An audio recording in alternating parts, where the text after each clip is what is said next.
Tes, tes. Bismillahirrahmanirrahim. Assalamualaikum warahmatullahi wabarakatuh. Baik, teman-teman, sore hari ini kita akan mulai nih sharingnya dengan top leader kita. Nah, sebelum dimulai, boleh saya lihat siapa aja yang sudah hadir? Yuk, silahkan teman-temannya, mitra-mitranya, saudara-saudaranya diajak ikut gabung ke dalam grupnya agar bisa sama-sama menyimak sharing kita sore hari ini. Baik, saya cek dulu nih siapa yang sudah hadir.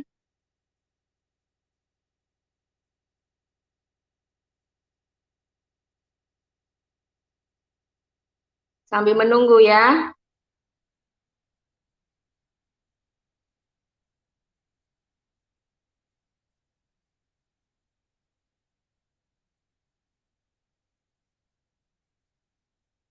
Teman-teman yang sudah hadir boleh ketikkan kotanya ya di kolom chat, di kolom komentar.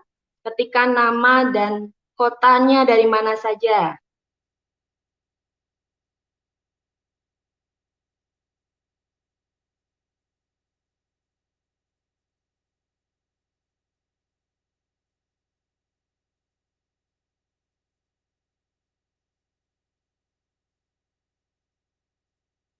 Ya,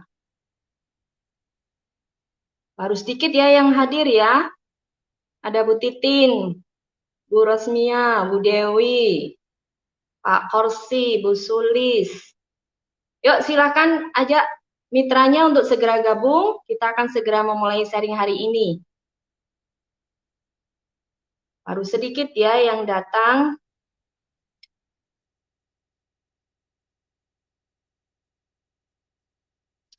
Baik, kita mulai aja ya. Sambil menunggu teman-teman gabung ya. Nanti akan ada yang accept teman-teman baru yang akan gabung ke dalam grupnya. Jadi jangan khawatir, silakan undang saja teman-temannya untuk bisa ikut sama-sama menyimak sharing kita di grup Facebook ini ya, teman-teman. Kita mulai acara sharing hari ini dengan bacaan Bismillah ya. Bismillahirrahmanirrahim. Oke, teman-teman sambil menunggu ya, sore hari ini kita akan sharing. Silakan teman-teman yang belum bergabung dengan komunitas anti riba, yang belum menjadi mitra, silahkan bisa bertanya. Mungkin kemarin sudah menyimak webinar bisnis syariah kami ya, kita sudah 2 kali live kemarin. Silahkan yang sudah menyimak, masih ada pertanyaan-pertanyaan yang belum terjawab, boleh silakan nanti ditanyakan kepada top leader kita. Nanti bisa diketik di kolom komentar, saya akan bacakan pertanyaannya ya. Boleh silakan tanya apa saja yang menurut teman-teman masih jadi ganjelan nih, yang bikin ragu-ragu apa nih gitu ya. Oke, saya cek lagi. Surabaya, Kendari, Makassar, Jambi. Oke. Ya, siap hadir. Jepara, Mbak Fari, Bu Dewi. Ya, di-tag teman-temannya ya, agar juga bisa segera bergabung. Atau undang masuk ke dalam grupnya ya. Linknya sudah di-share di grup masing-masing. Jadi nanti tinggal undang teman-temannya yang ada di Facebook untuk bergabung bersama di grup kita ini. Jadi nanti bisa ikut menyimak dan ikut bertanya ya di kolom komentar. Ada Banjarmasin, Ibu Mariani.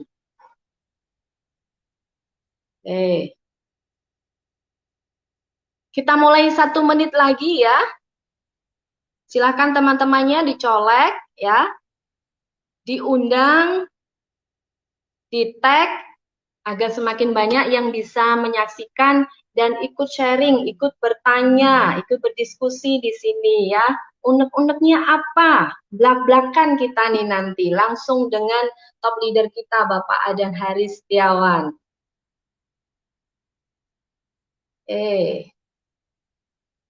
Dari Cirebon juga hadir, Mojokerto, Banjarmasin, Sidoarjo, Pamekasan ya. Ya, Ibu Dewi Sri ya sudah di-tag teman-temannya, mitra-mitranya. Jadi ini nanti sharingnya ya, kita membuka pertanyaan kepada saudara-saudara kita yang belum bergabung di komunitas anti riba. Jadi kalau teman-teman yang sudah bergabung, bertanyanya nanti bisa di grup pembinaan ya. Kalau di sini kita memberi kesempatan kepada saudara-saudara teman-teman kita yang belum bergabung di komunitas anti riba. Oke. Baik, sudah lewat 5 menit. Oke, saya akan undang ya beliau. Boleh sebelum saya undang teman-teman ketikkan saja pertanyaannya ya, hanya kepada teman-teman yang belum bergabung. Silahkan ketik pertanyaannya yang mungkin kemarin sudah menyaksikan webinar bisnis kami. Ada yang belum paham, ada yang bikin kepikiran sampai nggak bisa tidur. Silahkan ditanyakan biar lega, biar paham, biar nggak salah fokus, biar nggak gagal paham katanya. Oke, ada yang sudah bertanya belum ya? Oke, baik. Sebelum kita panggilkan beliau, ya sekali lagi teman-teman, sore hari ini kita sharing bersama seorang top leader dari komunitas anti riba, ya beliau seorang pengusaha dari Yogyakarta yang dalam waktu kurang dari 2 tahun sudah bisa melunaskan hutang ribanya sebanyak 3,5 miliar. Bayang ya, 3,5 miliar itu berapa? Mungkin hutang-hutangnya kita nggak ada 50 juta mungkin ya. Ya, alhamdulillah ya. Nah beliau 3,5 miliar, pusingnya kayak apa nih, luar biasa. Tapi beliau menemukan sebuah bisnis yang luar biasa sehingga bisa membantu beliau lunas hutang riba dan bahkan mencetak lebih dari 1.000 pengusaha-pengusaha yang sudah bebas hutang riba. Insya Allah Bapak Ibu yang akan menjadi miliarder lunas hutang riba berikutnya ya. Oke, ada lagi yang sudah gabung? Masih dari Pamekasan tadi ya. Baik, Bapak Ibu silahkan ketikkan pertanyaannya di kolom komentar. Saya akan bacakan ya. Nanti ya setelah saya mengundang beliau, nanti dari atas saya akan pilih pertanyaannya yang bisa mewakili pertanyaan-pertanyaan yang lainnya. Oke, baik. Saya akan undang beliau ya, Bapak Adan Haris Setiawan ke ruangan webinar grup Facebook ini. Monggo silahkan Bapak Haris. Ya, terima kasih Mbak Yunis. Assalamualaikum warahmatullahi wabarakatuh. Kenapa Yunis itu?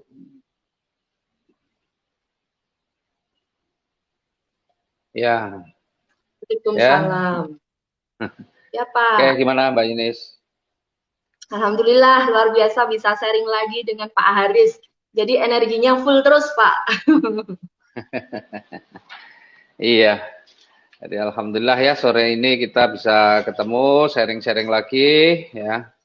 Dan mungkin ya kita kan beberapa waktu yang lalu sudah membuat presentasi atau sosialisasi melalui grup Facebook ini dan mungkin juga banyak pertanyaan-pertanyaan karena dari sharing kita beberapa hari yang lalu memang tidak banyak pertanyaan ya.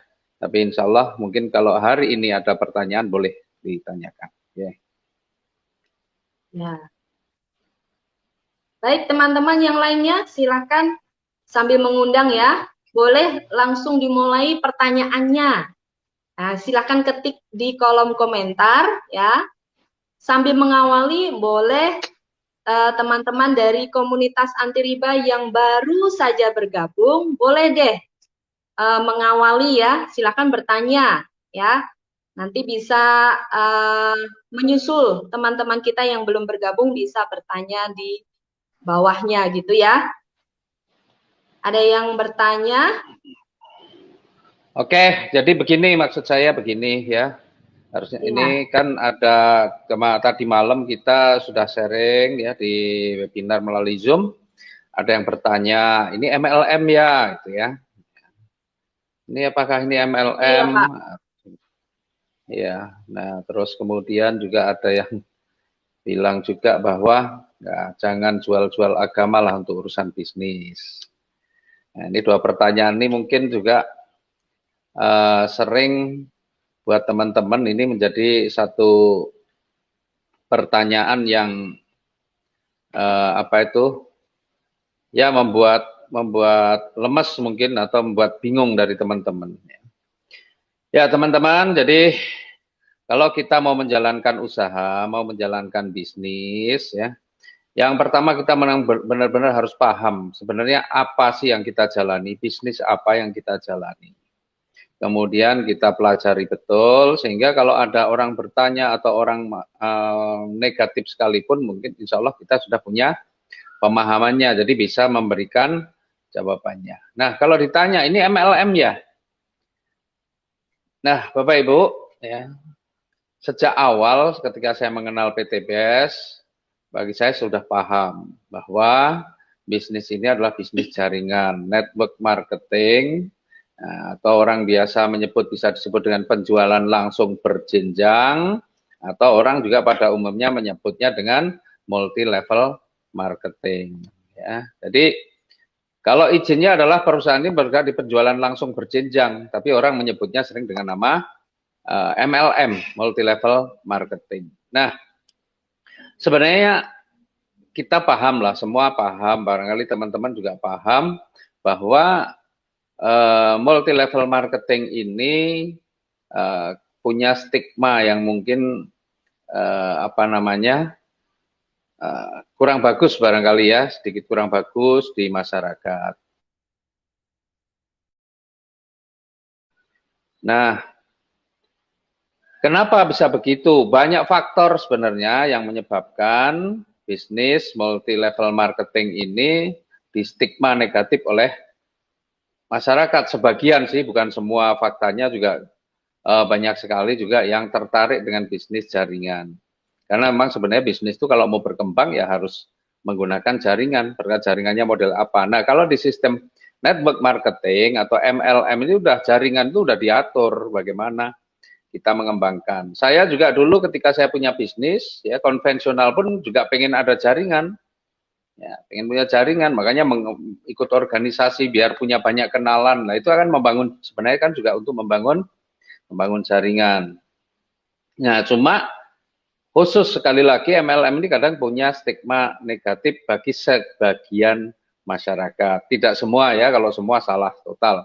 Bahkan kalau saya bilang sebagian itu pun juga mungkin berapa persen sebenarnya, ya. Nah, kenapa bisa begitu? Ada beberapa hal yang menyebabkan hal itu terjadi. Ya, yang pertama mungkin ya,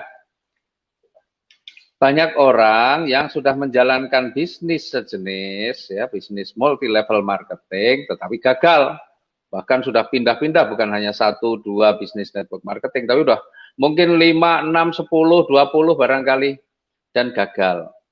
Sehingga dia berpikir, MLM itu omong kosong, MLM itu cuma janji-janji saja, MLM itu waduh, udah nggak benar, sulit untuk dijalankan dan sebagainya. Ya, sebagian orang berpikir begitu karena ketika dia sudah mencoba berkali-kali bahkan berganti-ganti dengan bisnis MLM. Ya, sehingga mempunyai penilaian yang seperti itu. Yang pertama. Yang kedua, banyak orang yang menilai negatif karena tidak bisa membedakan antara bisnis multi level marketing dengan money game. Ya, banyak yang waduh aku gara-gara jalankan ini bangkrut, saya malah habis-habisan uangnya dan sebagainya. Saya yakin yang seperti itu biasanya bukan multi level marketing. Yang diikuti biasanya itu adalah money game. Nah, money game yang menjalankan sistemnya seperti multi level marketing. Jadi orang harus keluar duit semakin lama semakin banyak, ya akhirnya mungkin ketika sudah keluar uang semakin banyak juga dan bonusnya tidak masuk, akhirnya dia bangkrut, rugi, hutangnya malah tambah banyak, ditagih-tagih banyak orang. Nah, masyarakat umumnya tidak bisa membedakan itu, dan money game yang bermasalah masuk di beritanya di koran, di televisi, wah beritanya viral dan kadang-kadang berjilid-jilid itu pemberitaannya. Nah, masyarakat melihat itu. Ketika melihat itu, maka menyimpulkan kemudian, karena ketidakpahaman, MLM tipu-tipu berarti ini berita negatif. Karena memang faktanya, berita negatif itu jauh lebih gampang untuk diterima di dalam pikirannya, gitu ya, dibanding berita positif. Ya, kalau ada berita negatif itu cepat banget nangkepnya, tapi kalau berita positif agak lambat. Artinya, makanya ada pepatah, kadang-kadang panas setahun dihapus oleh hujan sehari. Banyak sekali network marketing yang bagus, tapi ada satu saja yang tidak bagus, bahkan itu hanya berkedok saja, itu akan merusak image citra dari yang lain-lain yang bagus. Nah, paradigma di masyarakat kadang-kadang mereka belum pernah menjalankan bisnis network marketing, tetapi mereka sudah tersugesti, ya, apa yang ada di pikirannya sudah dicekoi dengan informasi-informasi negatif yang mereka baca melalui media massa atau mereka tonton melalui televisi. Nah, itu yang kedua. Kemudian yang ketiga, ya, mereka yang negatif dengan network marketing, MLM, ya, karena berpikir bahwa MLM itu hanya menguntungkan yang di atas, yang di bawah selalu rugi. Ya kasihan, manusia memakan manusia, kadang-kadang begitu. Ada yang bilang begitu. Ya, dan saya pernah dibilangin begitu, itu MLM itu manusia memakan manusia. Kasihan yang paling bawah. Kemudian yang keempat, ada juga yang karena dasar pertimbangan agama.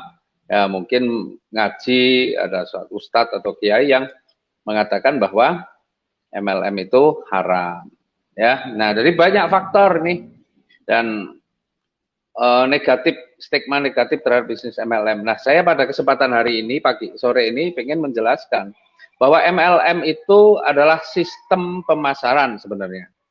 Ya, sistem pemasaran. Jadi nggak ada bisnis MLM, nggak ada. MLM tidak dibisniskan. MLM itu adalah sistem pemasaran. Sistem pemasaran pada dasarnya secara global, secara garis besar itu ada 3. Yang pertama lah sistem konvensional, ya, atau dibagi 2 lah, sistem konvensional, yang satunya adalah sistem jaringan. Konvensional seperti apa ya? Banyak banget bisnis konvensional, Bapak Ibu yang sering lihat buka toko dan sebagainya itu, atau Bapak Ibu beli barang-barang yang ada di supermarket itu, berarti barang-barang itu dipasarkan secara konvensional. Ya. Itu barang-barang yang dipasarkan secara konvensional. Nah, yang kedua, sistem pemasarannya dengan cara bagaimana? Cara jaringan, network. Nah, secara jaringan itu ada 2 juga.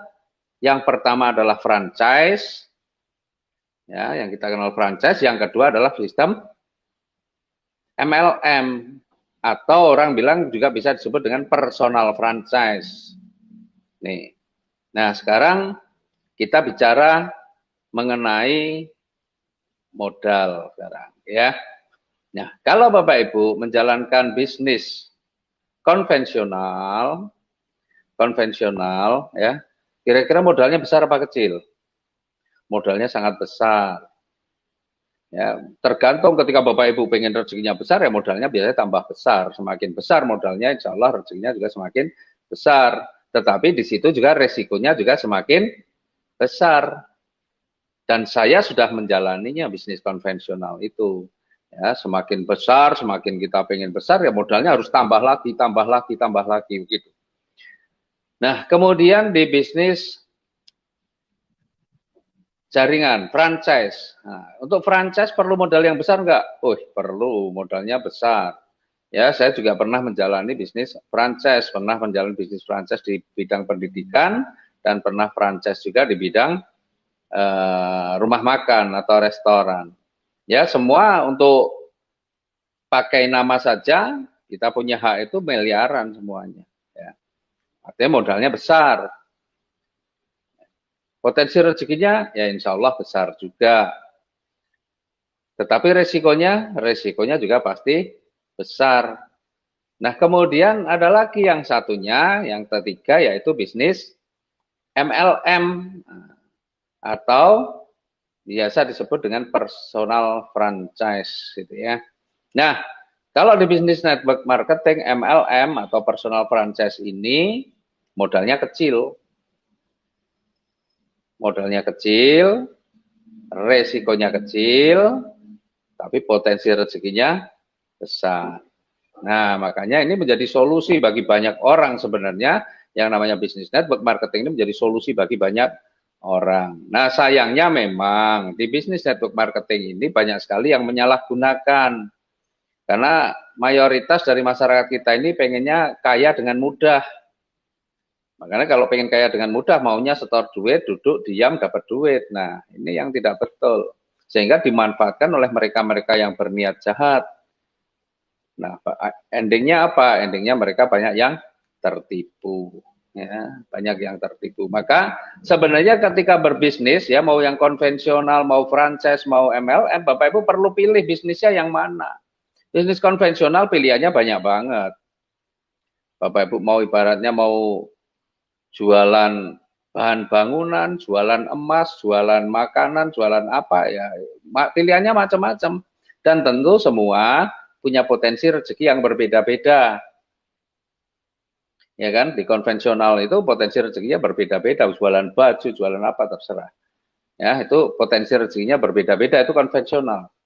Di franchise juga sama, Bapak Ibu. Potensi rezekinya juga berbeda-beda, modalnya juga berbeda-beda. Bapak Ibu ambil franchise restoran, beda dengan franchise minimarket, ya kan? Jadi franchise pengiriman barang. Jadi banyak sekali kalau franchise itu pilihannya juga banyak, modalnya juga macam-macam. Potensi rezekinya juga tentu berbeda-beda. Ya kan? Nah, demikian juga dengan network marketing atau MLM. MLM itu banyak banget pilihannya. Ya, MLM itu banyak banget pilihannya. Maka ketika semua itu pilihannya banyak, maka Bapak Ibu diperlukan kecerdasan Bapak Ibu di dalam memilih. Karena setiap usaha dengan sistem pemasaran mau konvensional, mau franchise, mau MLM, itu punya potensi yang rezeki yang berbeda-beda. Semua pilihannya banyak. Nah, kita akan bicara khusus mengenai PTBS. PTBS ini adalah multi level marketing, tetapi kita bersyukur bahwa PTBS ini sudah mendapatkan fatwa halal dari Majelis Ulama Indonesia, baik mengenai produknya maupun sistemnya. Jadi kalau ada yang mengatakan ini haram, ya terserah yang mengatakan haram. Tetapi Majelis Ulama Indonesia sudah mengatakan PTBS ini sistemnya sesuai syariah, karena Majelis Ulama Indonesia itu tidak bisa memberikan sistem syariah kepada semua bisnis MLM. Majelis Ulama Indonesia ketika mau memberikan fatwanya itu sebelumnya sudah mengkaji dulu, ya marketing plan-nya seperti apa, bahkan sudah mengundang dari manajemen untuk menjelaskan, sehingga betul-betul ada pemahaman yang sama. Sementara kita tahu bahwa banyak sekali, ya mohon maaf, mungkin ustadz, mungkin kiai atau siapa yang mengatakan ini haram, tetapi dasarnya hanya secara umum, dia memberikan pemahaman secara umum, tidak spesifik mempelajari tentang bisnis itu, tapi melihat secara umum, apalagi secara umum pun tidak pernah dipelajari dengan spesifik, hanya melihat berita-berita negatif, hanya melihat apa cerita-cerita orang gagal dan sebagainya, ya, sehingga keluarlah ada sebagian yang mengatakan bahwa ini haram. Ya, tapi wallahualam terserahlah mereka mau pilih yang mana, karena memang banyak sekali hal-hal yang khilafiyah ya di dalam memahami agama ini. Jadi ada perbedaan-perbedaan yang itu tidak perlu kita perdebatkan. Saya juga kalau ketemu orang yang mengatakan ini haram, bagi saya ya sudah. Haram menurut Anda nggak apa-apa. Saya halal karena Majelis Ulama Indonesia sudah memberikan fatwa halal. Ya, itu. Jadi paradigma negatif itu, terus kemudian yang pertama tadi saya bilang karena orang sudah menjalankan bisnis MLM berkali-kali dan gagal. Nah, itulah ya, maksud saya diperlukan kecerdasan ketika kita memilih bisnis ini. Nah, saya sendiri sebenarnya dengan bisnis ini tawaran begitu banyak. Tapi kenapa PTBS ini saya ambil? Ya karena saya punya analisa-analisa sendiri ketika saya memutuskan untuk memilih bisnis ini. Salah satunya apa? Salah satunya kalau di PTBS ini tidak pernah ada kewajiban Bapak Ibu untuk melakukan belanja ulang. Tidak ada kewajiban. Jadi meskipun Bapak Ibu tidak melakukan belanja ulang, ya, itu Bapak Ibu tidak kehilangan hak-hak yang lain. Masih banyak rezeki-rezeki yang potensi rezeki yang bisa Bapak Ibu dapatkan. Nah, sebenarnya kalau kita paham ya di sini, bahwa tidak ada kewajiban belanja ulang, bandingkan dengan perusahaan yang mewajibkan mitranya untuk dapat bonus harus belanja ulang, itu sudah, kalau saya memahaminya begini, wah luar biasa PTBS ini. PTBS ini sangat percaya diri dengan produknya. Tanpa harus mewajibkan mitranya untuk melakukan belanja ulang, saya yakin mitranya akan pada belanja ulang atau repeat order. Dan faktanya betul Bapak Ibu, nggak pernah ada kewajiban untuk belanja ulang pun, faktanya mitra-mitranya pada melakukan repeat order. Kenapa? Karena memang produknya berkualitas, nggak perlu diomong-omongin. Bahasanya biarkan produk bicara gitu ya. Jadi bukan hanya tanaman yang bicara, tapi biarkan produk bicara. Jadi artinya kalau orang sudah mengkonsumsi produk-produk PTBS, merasakan manfaatnya, pasti dia akan melakukan belanja ulang, nggak usah dipaksa-paksa, nggak usah diwajib-wajibkan. Ini luar biasa. Sebenarnya kalau kita pahami itu, dahsyat gitu guys. Dan ini tidak memberatkan siapapun. Sehingga modalnya sangat terukur. Modalnya sangat terukur. Kalau yang wajib belanja tiap bulan harus belanja sekian, harus belanja sekian, harus belanja sekian, ini modalnya bisa nggak terukur. Kayaknya murah kayaknya, tetapi operasional tiap bulannya karena kewajiban belanja akhirnya membengkak, dan lama-lama menjadi banyak. Nah, PTBS tidak seperti itu. Ya, jadi cerdaslah memilih bisnisnya karena pilihan itu banyak banget.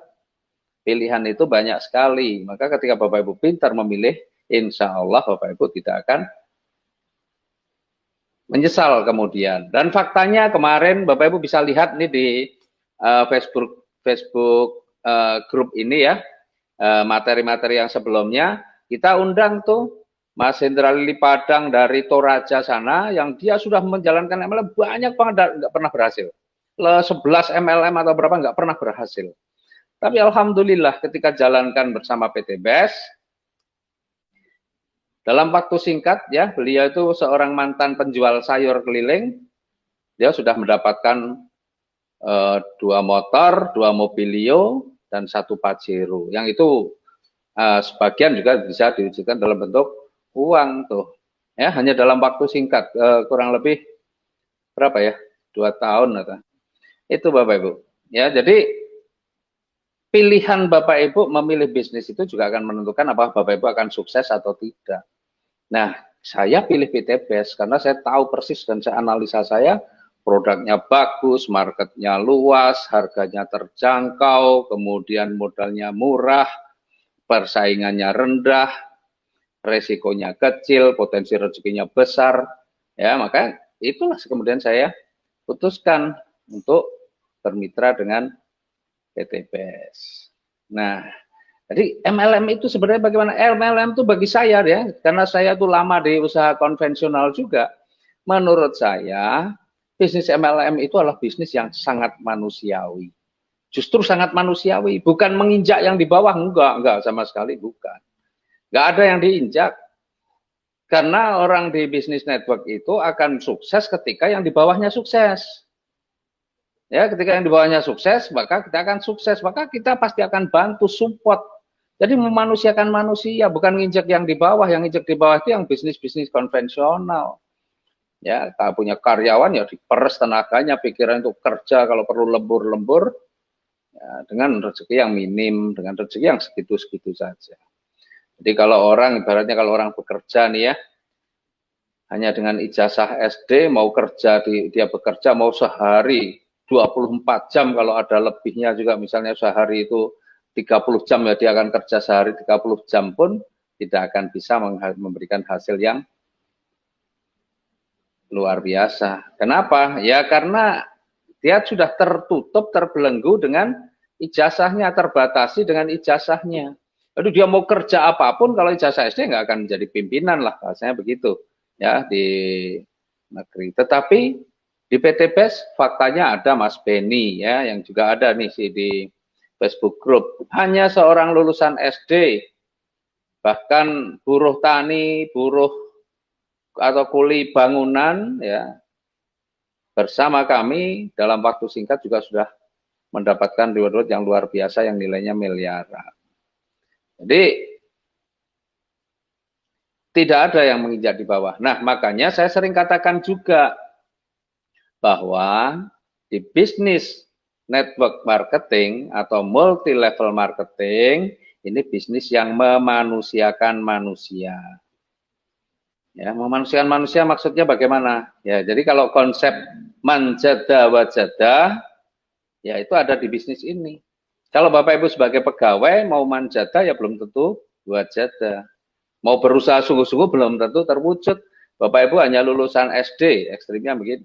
Bapak Ibu memimpikan bekerja sebagai pegawai, ya, kemudian memimpikan punya rumah mewah, punya mobil mewah, wah itu berat. Kenapa? Mau kerja keras seperti apapun, Bapak Ibu terbentur dengan pendidikan. Tetapi kalau di bisnis network marketing nggak peduli di pendidikannya apa, latar belakang pendidikan, latar belakang sosial, latar belakang ekonomi, bahkan latar belakang agama juga nggak berpengaruh apa-apa. Yang menjadi yang sangat berpengaruh adalah apa? Kerja Bapak Ibu, semangat kerja Bapak Ibu. Ya, jadi nggak ada dan nggak ada yang diinjak di sini. Karena apa? Karena setiap orang leader-leader atau yang di atasnya itu pasti akan membantu mitra yang di bawahnya. Karena kalau mitra yang di bawah itu sukses, maka juga dia sendiri akan sukses. Jadi nggak ada sistem mengatakan, itu nginjak yang di bawah. Itu pemahaman yang keliru, yang tidak paham. Ya, tuh. Kemudian, ada juga yang tadi sempat saya singgung, ada yang kemarin di webinar ya di Zoom mengatakan, wah jangan jual agama untuk bisnis.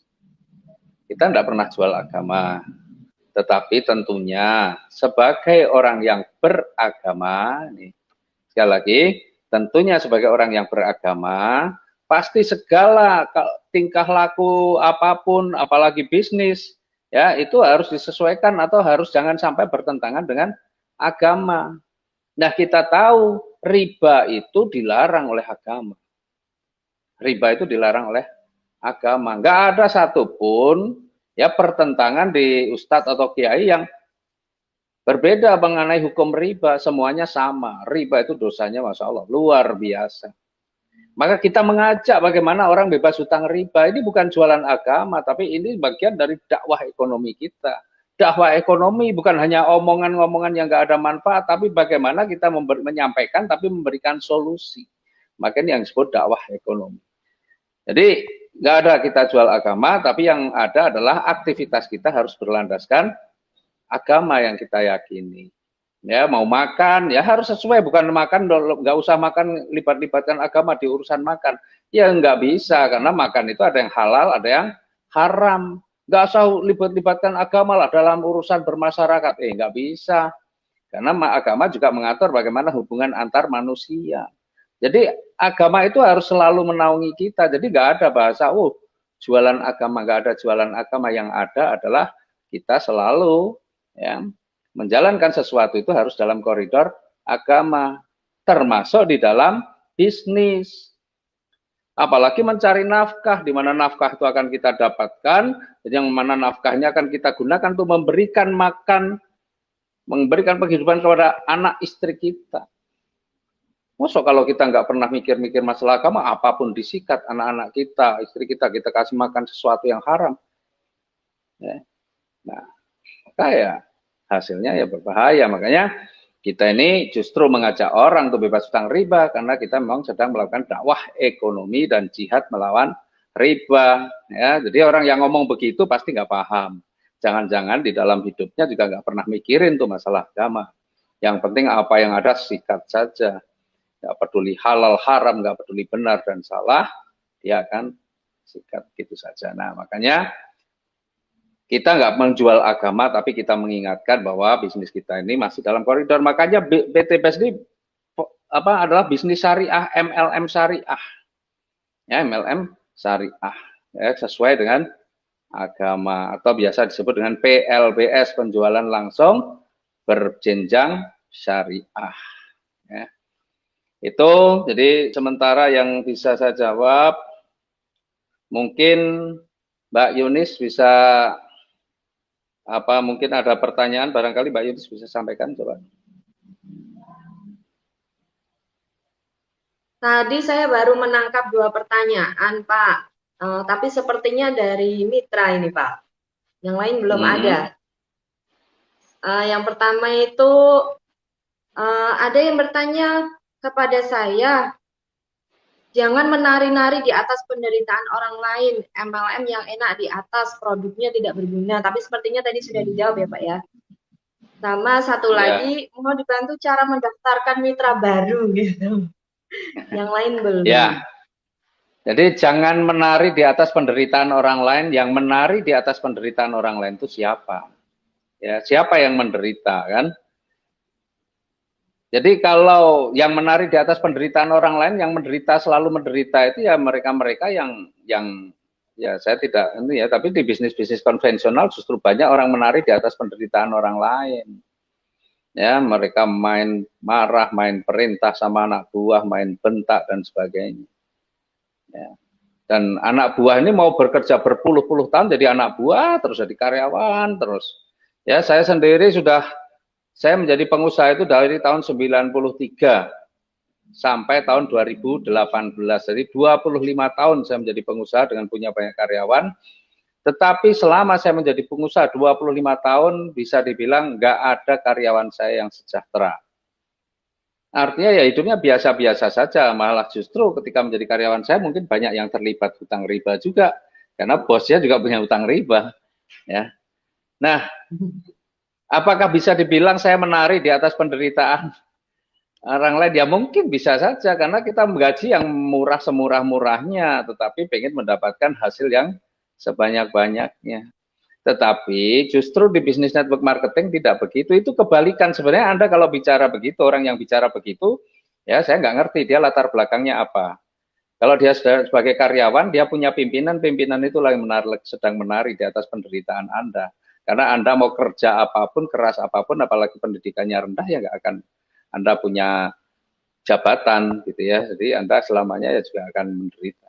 Nah, jadi kalau justru ya di bisnis network marketing, makanya saya bilang tadi, ini adalah bisnis yang sangat manusiawi, memanusiakan manusia, manjada wajada, siapa yang bersungguh-sungguh akan berhasil. Mereka yang gagal kenapa? Ya mereka tidak bersungguh-sungguh. Karena ini adalah bisnis. Banyak orang ya, bisnis itu perlu suatu mental, mental pejuangnya harus ada. Bisnis itu beda dengan menjadi karyawan. Karyawan kadang-kadang malas pun tetap gajian. Tetapi kalau bisnis Anda malas ya bisa jadi nggak dapat rezeki. Nah, padahal banyak sekali kita ini yang tidak punya mental pejuang. Nah, di bisnis network marketing itu karena modalnya murah, ya, maka banyak sekali orang yang kemudian juga bergabung di bisnis network marketing. Tetapi karena tidak punya mental pengusaha, mentalnya masih mental karyawan, ya maunya yang gampang-gampang saja. Yang penting dapat rezeki. Nah ini yang tidak bisa. Maka banyak sekali ketika baru mencoba melakukan sedikit saja dan kemudian belum berhasil, maka ngeluhnya udah kemana-mana. Ya mengeluh, waduh sulit ternyata ya begini-begini macam-macam. Ya, padahal kalau mau sukses ya memang perlu perjuangan, tetapi mereka tidak sanggup untuk berproses, berjuang sampai sukses. Banyak enggak yang begitu? Cukup banyak. Ya, nah kalau kita mau sukses di bisnis network ya memang harus berjuang. Dan enaknya di bisnis network itu sekali lagi, nggak ada yang namanya kita ini dibiarkan untuk jalan sendiri. Asalkan minimal nih, ya kalau nggak didampingi minimal bisa ada tempat untuk bertanya dan pasti diberikan solusi. Minimal saja, yang paling kecil tuh ada tempat untuk bertanya ketika ada masalah. Ya. Tetapi banyak juga yang bahkan sampai didampingi, bagaimana presentasi, bagaimana menjelaskan kepada orang lain, bagaimana dan sebagainya lah. Ya, karena di bisnis network marketing itu nggak ada ilmu yang dirahasiakan. Ya, nggak ada ilmu yang dirahasiakan. Semua ilmu akan dibagikan. Saya tidak pernah ada ilmu yang saya rahasiakan sama sekali. Semua saya bagikan, udah habis-habisan lah, dikeluarin semuanya.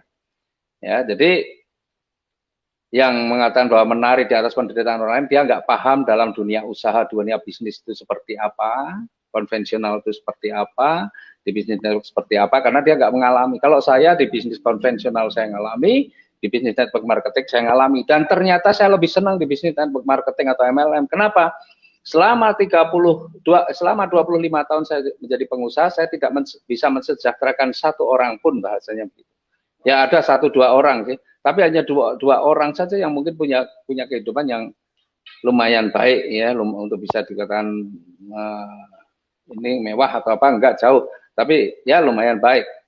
Tetapi di bisnis network marketing, terutama di PT BES ini yang saya baru jalani 3,5 tahun, sudah ratusan orang yang punya kehidupan yang jauh lebih baik. Yang jauh lebih baik. Dari yang tadinya tukang sayur, sekarang sudah kemana-mana naik Pajero. Dari seorang kuli bangunan, buruh tani pun sekarang sudah naik Pajero. Ada juga yang tukang cuci, kalau bicara yang minim tukang cuci sekarang kemana-mana, sudah naik expander. Ya. Dan banyak banget.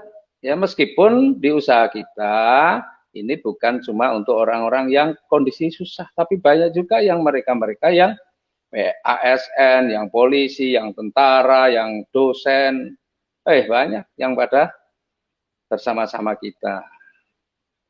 Nah, kalau masalah bagaimana posting dan sebagainya, nanti kita akan adakan Google Meet ya, training sendiri. Itu gampang banget sih sebenarnya, itu diajari nggak nyampe 5 menit, asalkan praktek pasti langsung bisa. Ya, karena itu pelajaran super gampang sebenarnya. Ya, cuma nanti itu ada di training khusus, bukan di ruangan ini. Ada lagi Mbak Yunis? Ya, Pak.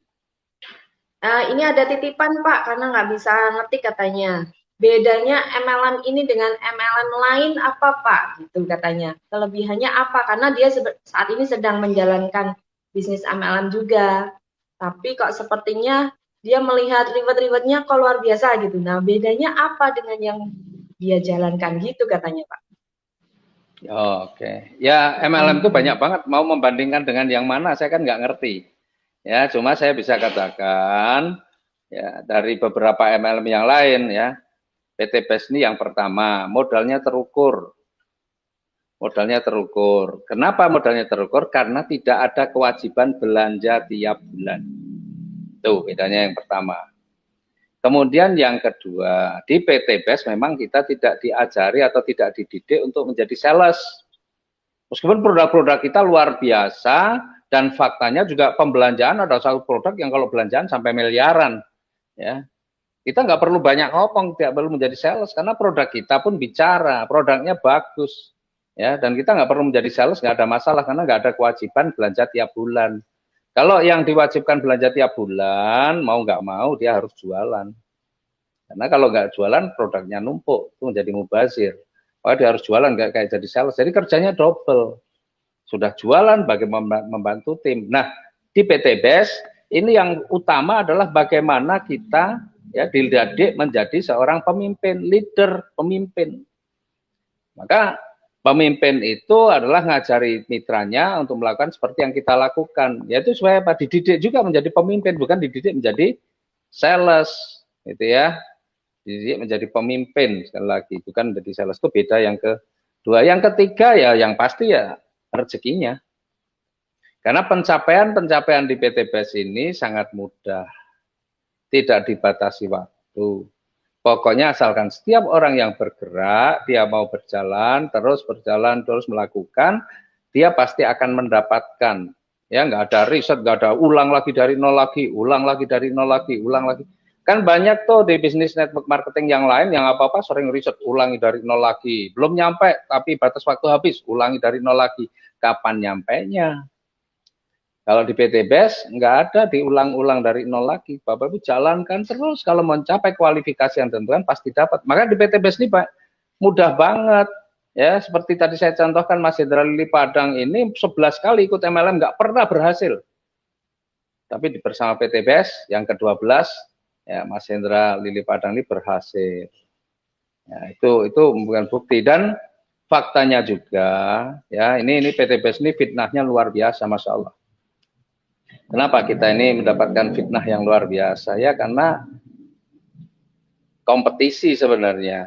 Ya, di bisnis network marketing itu juga saling ada kompetisi, dan bukannya tidak mungkin dalam kompetisi itu kemudian terjadi ya fitnah-fitnah. Kenapa bisa begitu? Ya karena banyak sekali ya leader-leader dari perusahaan lain yang kemudian pindah atau bermitra dengan PT BES. Nah, ini tentu bukan kabar baik bagi perusahaan yang lain. Maka ada kompetisi. Nah, kadang-kadang kompetisi itu bisa sehat, ada juga yang dengan cara tidak sehat. Belum tentu dari perusahaannya, tapi juga dari leader-leadernya. Mereka yang kehilangan mitranya, wah biasanya yang mentalnya tidak bagus, imannya tidak kuat, maka fitnah yang akan bicara.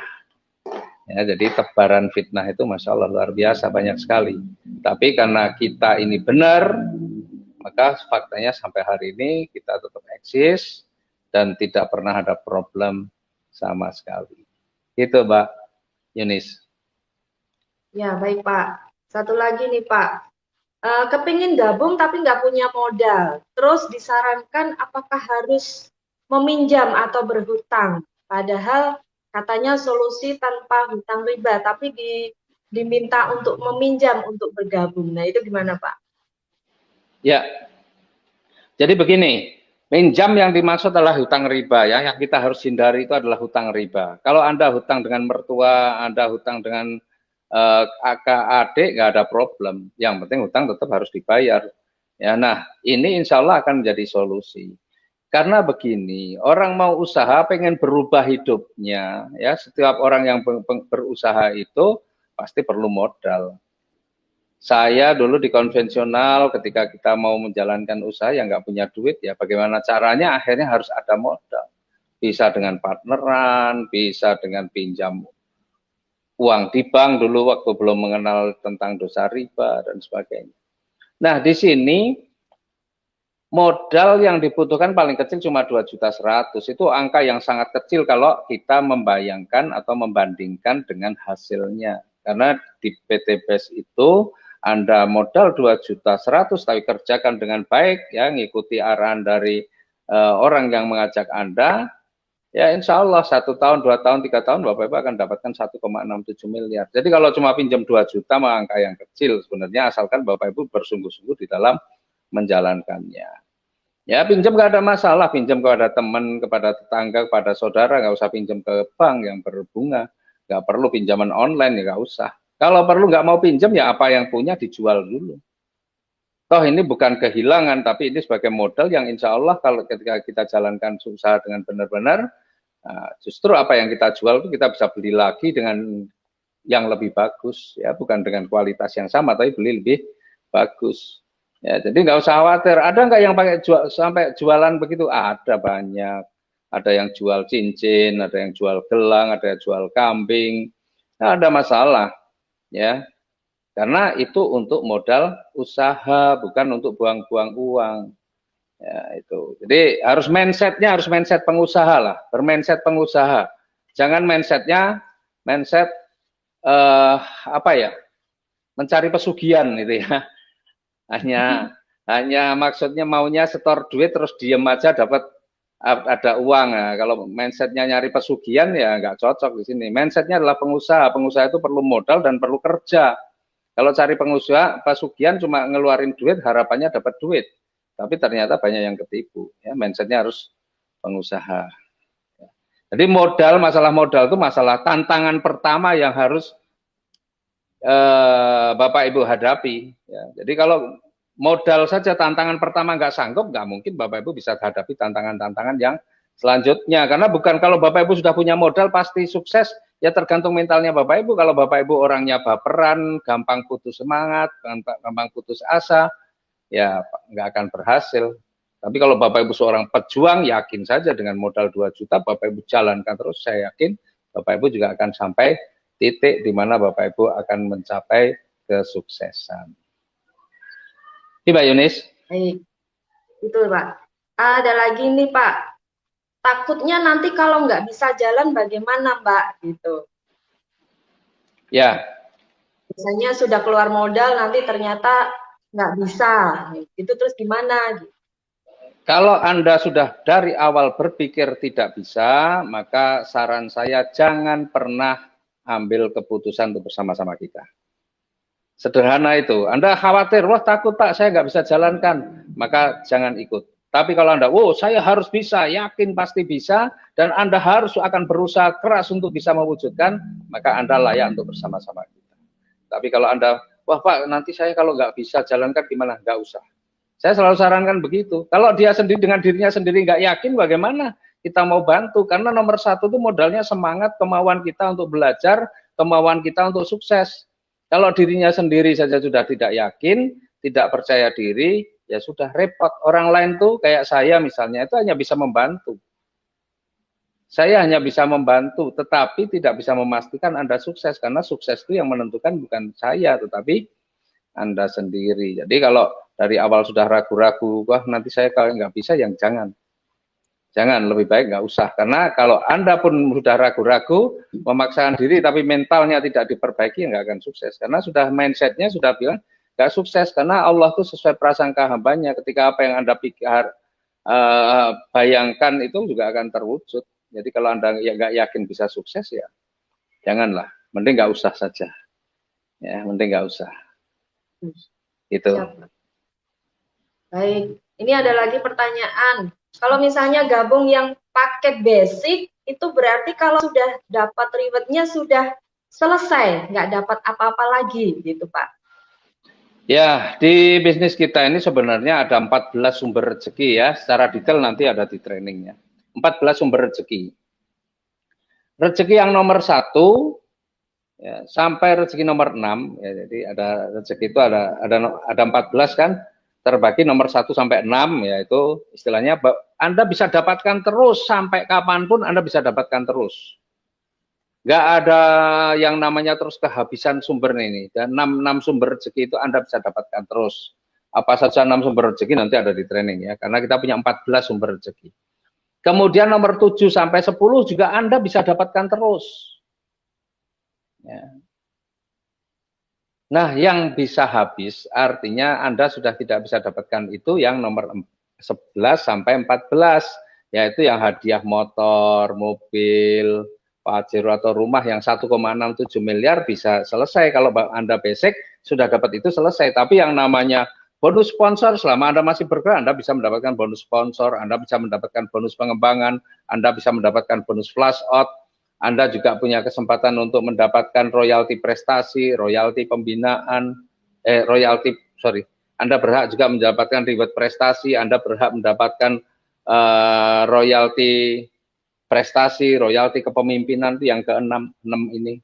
Kemudian Anda berhak mendapatkan royalti 20 generasi, reward cruise, dan sebagainya lah ya. Sampai yang ke-10 itu, 10 sumber rezeki Anda masih bisa dapatkan terus.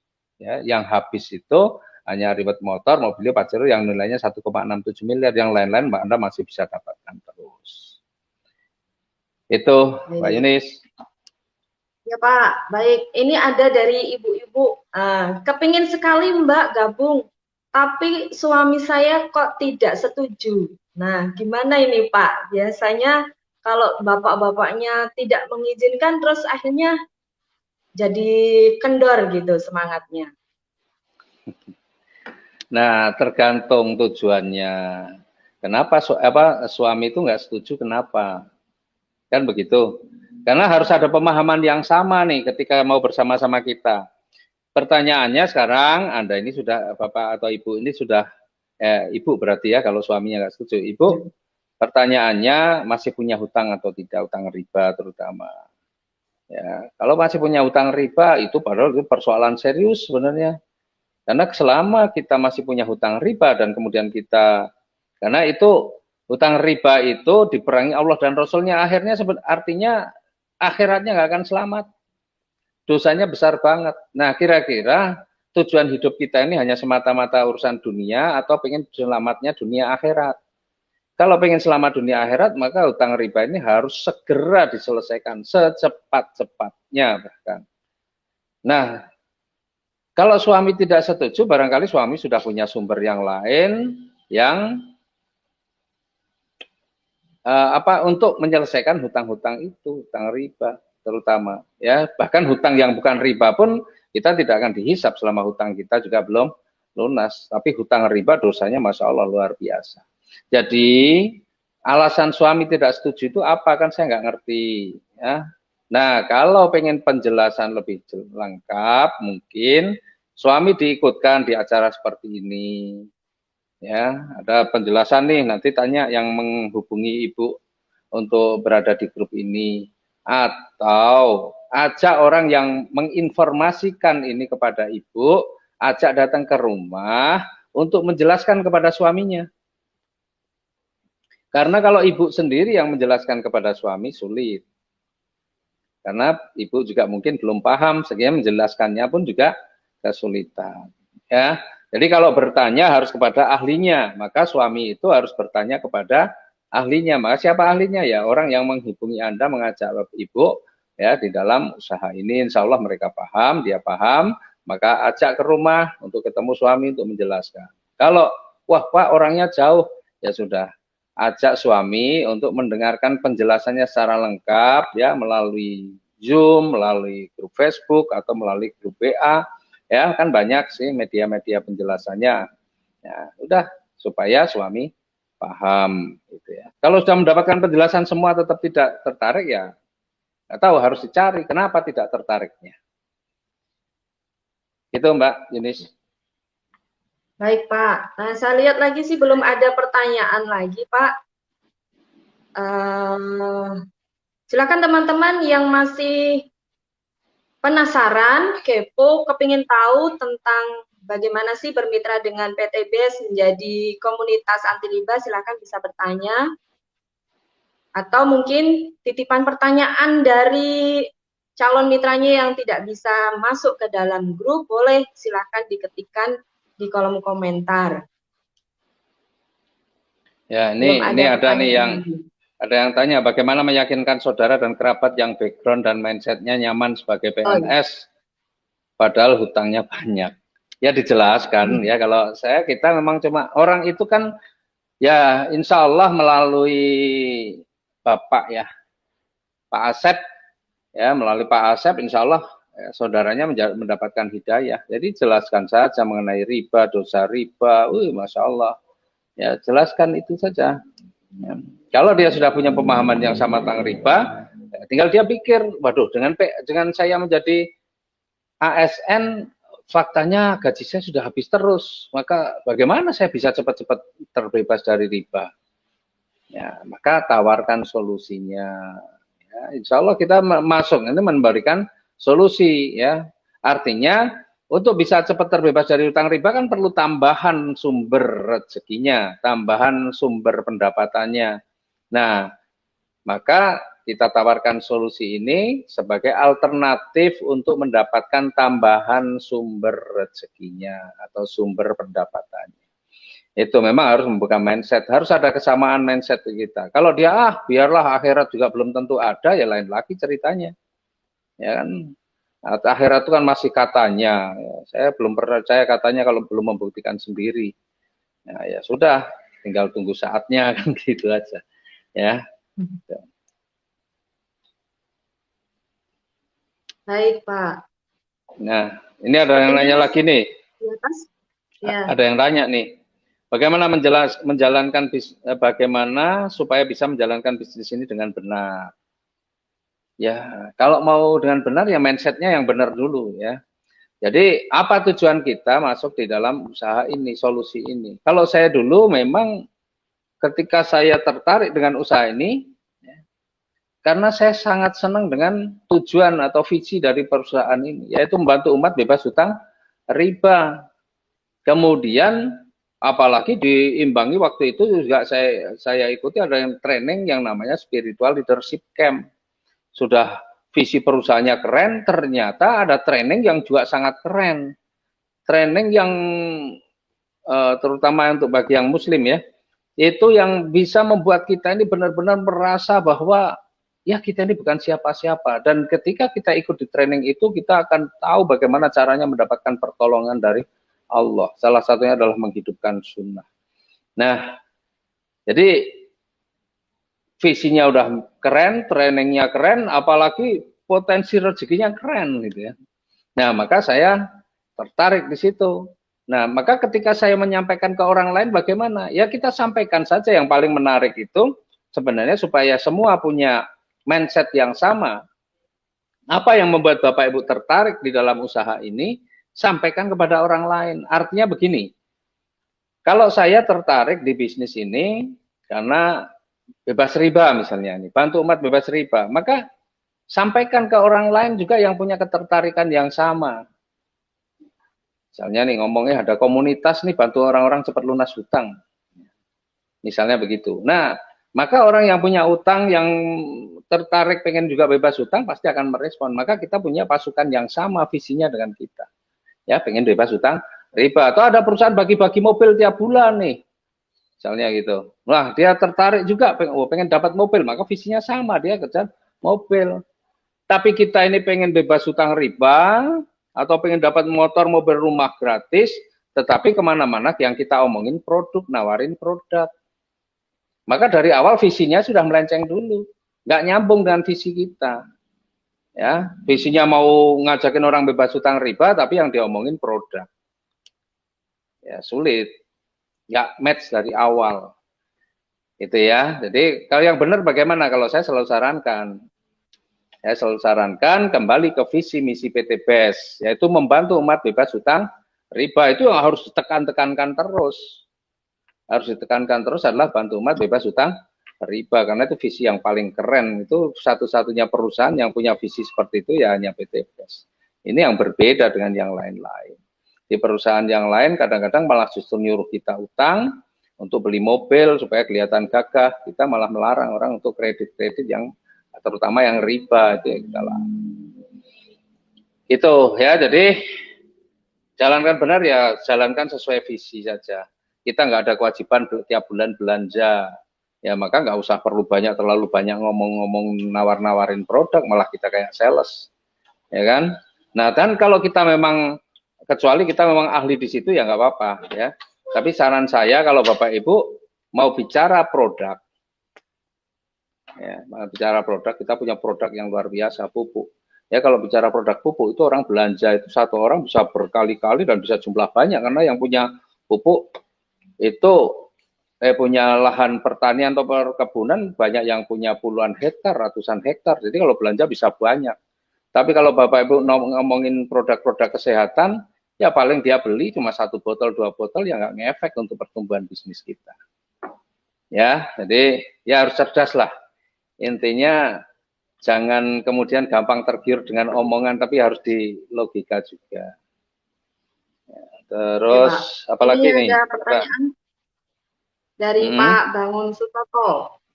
Adakah perbedaan mindset utama dan mindset pendukung untuk memulai di bisnis ini? Misalnya bebaskan hutang riba dulu, baru gabung, atau bagaimana? Gitu, Pak. Loh, justru gabung itu untuk bebas hutang riba ya, bukan bebas hutang riba dulu baru gabung. Ya, jadi jangan kebalik-balik gitu ya. Bantu umat bebas hutang riba. Jadi PT BES ini untuk bantu umat bebas hutang riba. Bapak Ibu yang pada punya hutang riba, ayo bergabung di PT BES, jalankan solusi yang ditawarkan. Ya, insya Allah kita dapat rezeki yang bisa kita gunakan untuk melunasi hutang-hutang kita. Seperti saya dulu.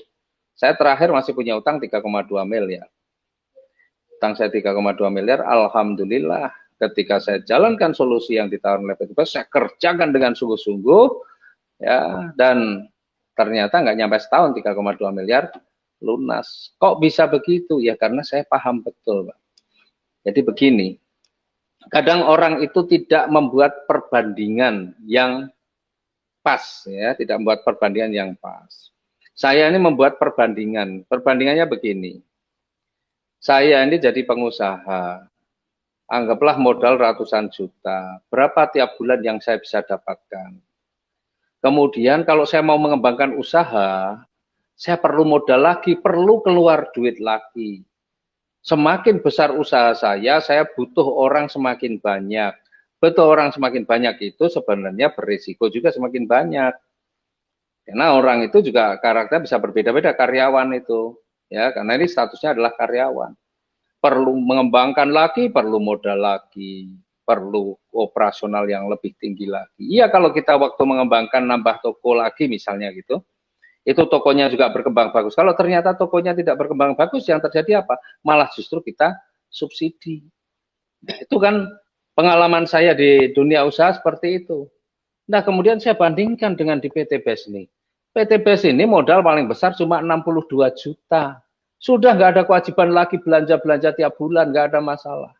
Kemudian tergantung bagaimana kita mengembangkannya. Dan kita sudah tidak perlu mau mengembangkan di mana-mana, kita sudah nggak perlu keluar duit lagi dan nggak perlu pusing-pusing lagi. Ya, makanya bisnis saya berkembang nih, ada di bahkan sampai ke Brunei, ada di seluruh Indonesia sudah ada. Keluar modal lagi enggak? Enggak. Bisnis saya berkembang sampai Sulawesi, sampai Sumatera, di Kalimantan, di NTB, bahkan di Papua juga berkembang. Saya keluar modal lagi? Enggak. Tapi kalau kita usaha konvensional, kita mau mengembangkan, jangankan sampai jauh-jauh Holland, kita di satu daerah mau buka lagi aja keluar duit lagi, keluar modal lagi. Yang mana hasilnya belum tentu ketika kita buka lagi akan menjadi lebih besar. Tetapi kalau di PT BES Anda buka lagi tempat lain, artinya punya mitra tempat lain, pasti sudah bisa dipastikan rezeki Anda akan tambah, nggak akan berkurang. Dan Anda sehebat apapun Anda sebagai pegawai, Anda sebagai manajer, Anda sebagai direktur, atau Anda sebagai pengusaha, mohon maaf nih, ketika terjadi sesuatu pada Anda meninggal dunia, jabatan direktur, jabatan manajer nggak bisa diambil alih oleh anak istri Anda. Ya selesai sudah, tamat. Anda punya usaha, kalau anak istri Anda nggak pernah terlibat dari awal, Anda punya usaha nih, misalnya punya usaha apa? Anggaplah punya jadi kontraktor besar gitu. Anda meninggal, anak istri Anda belum tentu bisa melanjutkan. Tetapi di bisnis ini, Anda meninggal, keluarga Anda bisa melanjutkan. Kalau toh dia tidak pinter, nggak ada masalah karena timnya sudah berkembang, rezekinya juga akan dapat terus. Tapi kalau Anda sebagai manajer meninggal, ya sudah paling cuma ada uang duka, setelah itu selesai. Kalau yang PNS ya mungkin masih ada pensiun untuk istri, tapi sampai dengan istri aja. Coba bayangin, berbeda sekali. Jadi harus ada perbandingan-perbandingan yang memang harus kita pikirkan banyak sekali, banyak hal lah ya. Kalau mau berbicara, mau berdiskusi lebih panjang lebar tentang bisnis network marketing khususnya PT BES ya, saya nggak ngomongin MLM yang lain karena beda-beda, manajemen beda-beda, hasilnya juga bisa berbeda-beda ya, karena banyak kan seperti tadi saya contohkan Mas Hendra itu 11 kali ikut MLM nggak pernah sukses di sana, tapi di sini bisa sukses, artinya memang di sini banyak sekali kemudahan-kemudahannya ya, itu. Jadi harus membuat perbandingan benar-benar sehingga kita tahu, oh ternyata PT BES ini layak benar-benar diperjuangkan, maka perjuangkan dengan sungguh-sungguh. Ya, jangan sampai kemudian kita menyesal nantinya. Gitu. Ada lagi Mbak Yunis? Ya Pak, ada lagi dari Pak Nasrun. Bagaimana, kalau ini mitra mungkin. Bagaimana cara follow up calon mitra yang sudah ikut Zoom seminar? Ya, follow up gampang aja. Follow up cuma ditanya, sudah mengikuti dari awal sampai akhir, sudah. Ya kan, gitu kan udah ngikutin. Kecuali, waduh kemarin pas ada Zoom seminar, tiba-tiba saya ada tamu, jadi saya nggak, ya kan. Beda lagi, kalau begitu ya nanti diikutkan lagi di Zoom seminar lagi. Ya. Jadi harus dipastikan dulu udah mengikuti, oh sudah saya ikuti dari awal dan akhir. Oke, kalau sudah mengikuti, bagian mana yang menarik kira-kira? Produknya atau usahanya? Misalnya begitu, harus ditanya begitu. Jangan ada yang mau ditanyakan, waduh itu Bapak Ibu membuka persoalan baru. Kalau ditanya ya kalau bisa jawab, kalau ada Bapak Ibu nggak bisa jawab kan malah jadi repot. Tanya saja, ya bagian mana yang menarik, produknya atau bisnisnya? Biasanya jawab dua-duanya. Wah memang betul. Nah kira-kira mau ambil yang mana nih? Yang bisnis apa yang priority kan gitu. Tinggal dikejar yang ke sana aja. Jangan cari persoalan lah kalau follow up itu. Gitu ya, itu nantilah itu di training. Oke, ya, Pak. ada lagi? Sepertinya sudah tidak ada, Pak. Coba dicek lagi. Ya, kita sepakat sampai jam 17 ya. Sekarang jam berapa? Jam kurang 10 menit. 16.49. Ya, oke. Ya. Ya, itu ada pertanyaan. Ada teman saya yang ingin ikut gabung, Tapi istrinya tidak setuju karena suaminya pernah ikut bisnis MLM dan gagal. Tadi sudah dijawab ya Pak ya. Wah, Cuman ini wah spesifik ke sudah itu pernah ikut keren itu. MLM. Itu begini kalau saya jadi suaminya nih, ya kalau saya jadi suaminya tersinggung. Kok tersinggung lah istrinya aja sampai nggak percaya sama suaminya. Berarti istrinya itu secara tidak langsung sudah tidak ada kepercayaan sama suami bahwa suami bisa sukses. Itu menyedihkan sebenarnya. Ya karena itu pernah saya alami juga. Ketika itu istri saya nggak setuju. Tetapi bagi saya kalau ada istri saya nggak setuju, sementara yang saya jalani sesuatu yang baik, justru disitulah semangat saya terpacu, bukan malah kendor. Karena saya harus buktikan, waduh bahaya nih istri saya aja udah nggak percaya saya bisa sukses. Kan itu terhina kita sebagai kepala rumah tangga, sebagai seorang laki-laki, sebagai seorang suami, istri saja sudah nggak percaya. Waduh, itu harga diri kalau bagi saya. Maka kalau saya, istri saya menolak, justru saya harus ambil keputusan dan saya harus buktikan. Itu. Karena saya harus sadar diri bahwa posisi saya adalah seorang pemimpin dalam rumah tangga minimal. Anda dalam rumah tangga menjadi pemimpin aja letoy, bagaimana Anda mau menjadi pemimpin bagi banyak orang? Nggak akan ada ketegasan, nggak ada keberanian Anda untuk mengambil keputusan. Jadi karakter seorang pemimpin itu harus bisa menganalisa, ya, menganalisa istri saya kalau nggak setuju, kenapa ini berarti istri saya nggak percaya sama saya. Kalau Anda nggak tersinggung ya berarti ya kurang peka aja. Kalau saya juga tersinggung kalau gitu. Dan itu pernah terjadi pada saya, jujur aja itu pernah terjadi pada saya. Tapi saya buktikan dan alhamdulillah berhasil. Ya, itu. Jadi harus jadi motivasi lah. Intinya begini, cobalah belajar dari apapun kendala atau tantangan yang ada di lapangan itu sebagai bahan bakar kita, pemacu motivasi kita. Jangan pernah membuat kita down. Maka mindset kita ini harus selalu di setting yang positif. Ya mindset kita itu harus setting yang positif. Jangan, waduh istri saya nggak setuju terus lemes. Bukan, wah istri saya nggak setuju. Kenapa istri saya nggak setuju? Wah berarti istri saya nggak yakin nih kalau bisa sukses. Padahal istri saya kalau saya kasih Pajero gratis seneng nggak? Oh pasti seneng. Saya kasih rumah gratis pasti seneng. Oh pasti seneng. Teman-teman seneng dapat dikasih Pajero gratis, rumah gratis. Tapi kenapa nggak setuju? Berarti karena nggak yakin bahwa saya bisa mewujudkan itu. Kan harus ke sana larinya. Ya jangan malah sok harmonis. Waduh sayang istri saya nggak setuju. Saya semangat sih tapi itu pemimpin letoy. Ya, pemimpin istri saja belum sanggup, gimana mau memimpin banyak orang gitu. Ya, Ya.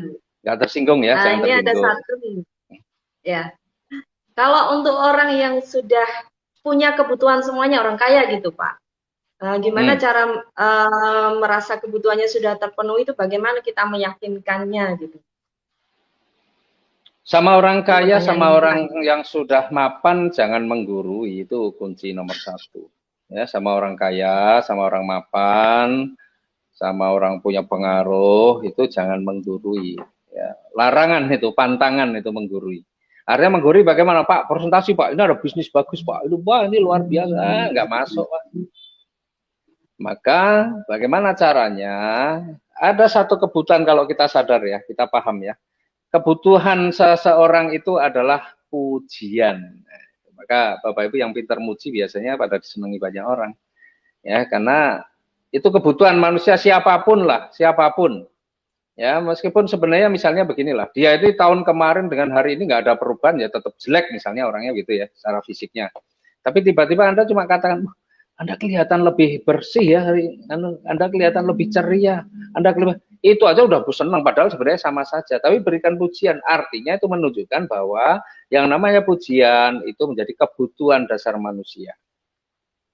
Ya kan? Nah, kalau Anda berhadapan dengan orang yang levelnya lebih tinggi dari Anda, ya jangan ngajari, jangan apa, puji saja dia. Pak, saya ke sini, ya sebenarnya saya sangat kagum sangat dengan Bapak, karena Bapak ini orang yang sukses luar biasa. Nah, saya sebenarnya pengen seperti bisa seperti Bapak. Nah, saat ini Pak, saya sedang menjalankan satu usaha, misalnya gitu ya, menjalankan satu kegiatan yang punya visi membantu umat bebas hutang riba melalui sebuah program yang dibuat oleh PT BES. Nah, saya pengen tahu, pengen konsultasi dengan Bapak nih, membutuhkan advice dari Bapak. Kira-kira sistem ini bagus enggak, Pak? Nah, jadi begini Pak, di PTBS ini kita misalnya ini mulai jelasin ya, di PTBS ada perusahaan penjualan langsung. Jadi kalau kita pengen bebas hutang riba bersama PTBS, kita cukup beli belanja saja produk-produk PTBS sekali saja minimal. Terus jelasin lah, kan kita minta pendapat. Nah, setelah kita minta pendapat, kan dia pasti memperhatikan. Karena mau dimintain pendapat, masa nggak memperhatikan? Saya ingin mendapatkan minta pendapat Bapak bagaimana tentang bisnis yang sedang saya jalani. Dia perhatikan terus sampai akhir. Tunggu responnya bagaimana menurut dia. Wah, itu bagus itu. Nah, misalnya anggaplah tidak begitu. Wah, ini bagus nih. Wah, alhamdulillah Pak, berarti ini bagus Pak ya. Nah, Pak, kira-kira Bapak cocok nggak nih dengan visinya dari PTBS Membantu Umat Bebas Narkoba? Wah, bagus banget itu misalnya begitu. Nah, Pak, begini Pak, saya itu punya pikiran begini. Sebenarnya banyak kan di sekitar kita ini orang-orang yang terjebak pada utang riba. Tetapi kalau saya langsung yang menyampaikan atau saya yang hanya menjelaskan mereka, mereka juga belum tentu percaya karena saya juga masih punya utang riba, misalnya begitu. Nah, saya berharap Bapak itu bisa menjadi figur, maka saya harapkan Bapak mendukung program ini, Pak. Oh ya, nggak apa-apa. Ya udah Pak, kalau Bapak berkenan mendukung program ini, Bapak boleh Pak. Bapak juga ambil supaya nanti saya bisa mengedifikasi Bapak ketika saya menjelaskan orang lain. Nah, misalnya begitu. Puji aja dia. Jadi closingnya bukan closing karena dia pengen kaya, bukan. Tapi supaya dia, kalau waduh saya nggak perlu nih. Ya nggak apa-apa Pak. Bapak nggak perlu. Tapi insya Allah di sini juga ada rezekinya. Nanti Bapak rezekinya bisa Bapak hibahkan saja kemana, sedekahkan ke siapa. Ya harus bisa begitulah. Ya. Jadi kalau kita datang ke orang yang ngutang sudah nggak punya, lebih kaya dari kita, ya kita datang dengan ngomong macam-macam, ya seolah-olah menggurui, dia nggak akan dengerin lah. Sulit untuk dia bisa dengerin. Itu ya, kecuali dia punya persoalan utang yang sudah pusing, ya udah macet, itu lain ceritanya meskipun kelihatannya kaya. Gitu, Mbak Yunis. Baik Pak, ada satu terakhir ini Pak.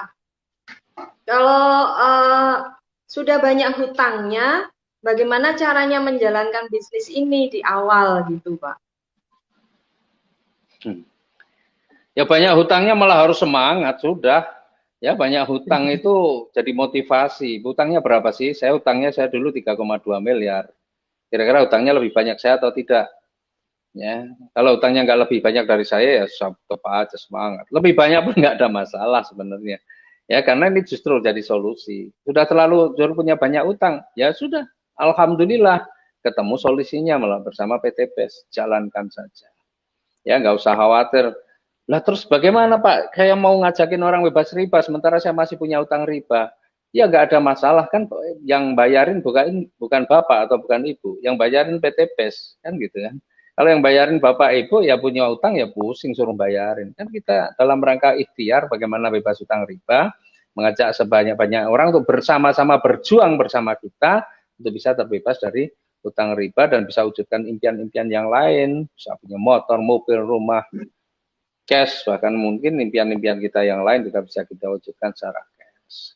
Jadi malah punya utang ya oke. Orang itu serba ini aja kalau jadi begini. Ketika Anda punya utang banyak diajakin, waduh gimana saya masih punya utang disuruh diajak usaha ini yang pakai modal, tapi ketika Anda nggak punya utang diajak udah aku nggak punya utang kok kan gitu ya.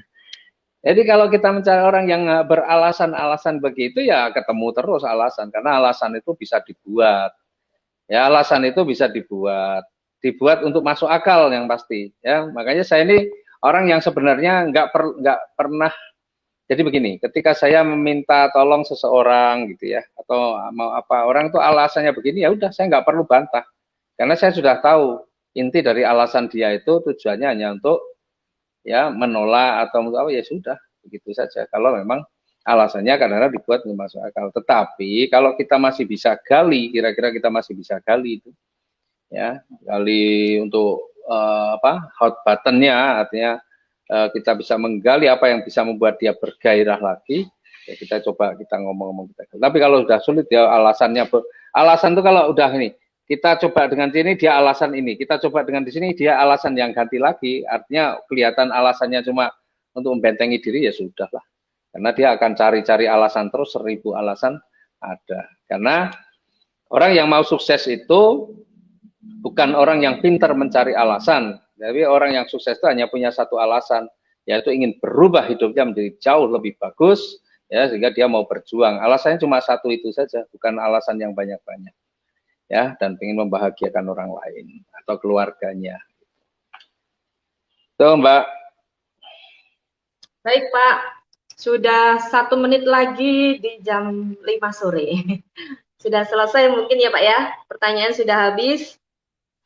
Sudah tidak ada pertanyaan lagi. Nah, mungkin Ya, nanti pas jam 5 pas ya. teman-teman, ya, sudah pas jam 5 ini, Pak. Teman-teman mungkin yang masih ada pertanyaan, boleh silakan ditanyakan kepada pengundangnya ya. Nanti pengundangnya akan membantu menjawab ya. Baik, begitu Pak Haris. Ya, Acara terima kasih sharingnya Mbak sudah. Yunis. Baik, terima Ya, kasih terima Pak kasih. Haris. Oke ya, jadi Baik teman-teman saya akhiri sekalian. dulu ya. Ya. Saya akhiri dulu lah. Ya, Saya Bapak. Assalamualaikum warahmatullahi wabarakatuh. Waalaikumsalam warahmatullahi wabarakatuh. Baik, terima kasih teman-teman yang sudah hadir dan meramaikan sharing sore hari ini. Insya Allah silakan dirangkum lagi, dicatat lagi, dijadikan acuan untuk teman-teman berbisnis menjalankan usaha yang luar biasa ini ya. Sharing dengan mitra-mitranya dan juga yakinkan calon-calon mitranya ya. Baik, terima kasih. Kita tutup acara sore hari ini dengan bacaan Alhamdulillah. Alhamdulillahirabbil alamin. Wassalamualaikum warahmatullahi wabarakatuh. Terima kasih. Selamat sore.